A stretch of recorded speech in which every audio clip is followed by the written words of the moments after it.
very much, as you can see, in parallel ways, and it's two like-minded organizations that are going about the same goals in slightly different ways of going about it. And I think the diversity of this relationship is what's going to benefit us, because as we know, like Lynn said, well, we serve nationally.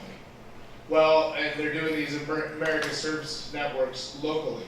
So if what we're talking with IBMF and what Ilario was alluding to is, if we're going national and getting this industry together on a national level, and they're going together, going around the country and getting all services, including the VA, together, city by city, state by state, when the day happens that we meet in the middle, we have a mission accomplished. So, and it is in our interest, of course, for our 4 members, each community that they go into, they look for the backbone organization. They look for the ringleader. They look for the one organization that says, I'm going to get my community together and build this out and make it happen. And we have 77 organizations nationwide that want to be those leaders in their communities. This is going to be a beautiful relationship. I've told some of the folks in this room, some of our contingencies around the country that are building this, that step 1, we're going to sit down and figure out exactly what this is going to look like. We're going to be overlapping our coordinated care networks, so that if you're in a place where you have a chapter or you have an organization that happens to be in the geographic area of one of these SERVS networks, you will seamlessly be folded into both networks. Your clients will have a seamless experience where they not only have all the resources of R4, but they have all of the resources of their local SERVS networks. We're going to be going, so step 1 is figuring out exactly what that's going to look like and how it's going to work. Step 2 is going to be going to Heroes on the Water and saying, we want to bring this to Dallas, round up the wagons. It's going to be going to Honor House and Horse Rhythm Foundation in Phoenix and saying, you've been having 2 or 3 years of meetings in the basement of the VA, figuring out how you're going to get your community tied together. Here's the solution. I can't tell you how excited we are. We're going to take a, Johnny? Let's say something. I've been thinking about this.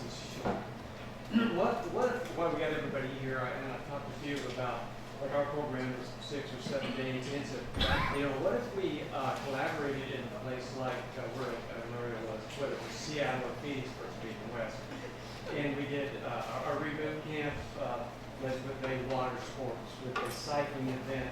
Well, we have it there because we know the challenge is getting the best out of place for the amount of time. You already got them there. You already got housing in our event.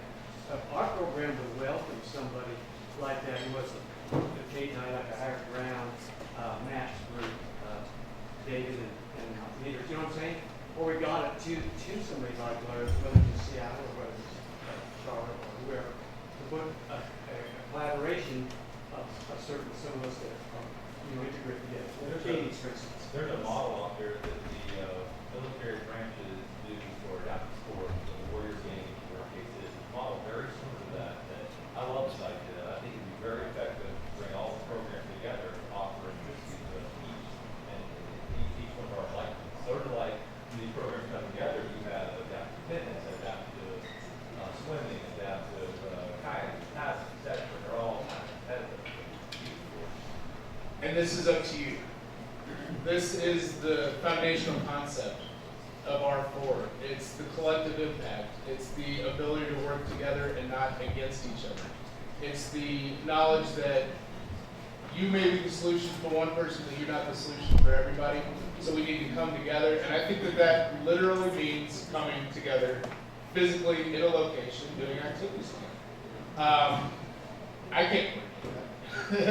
Jenni, I think she has some spare time to make all that happen. I think she said. But you make that happen. And I've got to be honest, there is no possible way that we can better segue into what we're going to do next than having that and getting into our feedback sessions. Is there anything else that you would I know I've already talked to Matt about collaborative efforts, but that is one thing. After I get done with my events next week.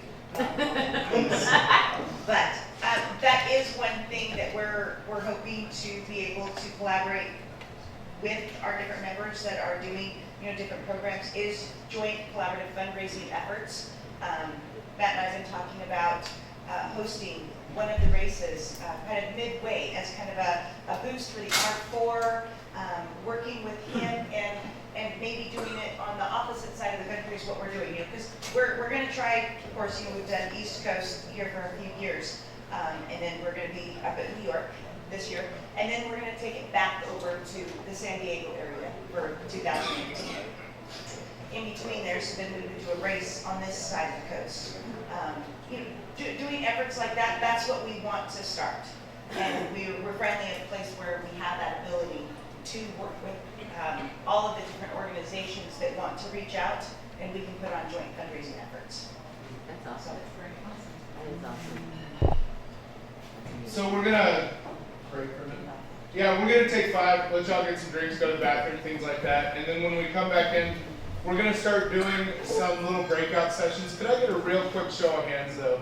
I know that the last day of the conference, we're always beating people saying, stay the whole conference, stay the whole conference. Who is gonna need to leave early today? Because I wanna get a show of hands.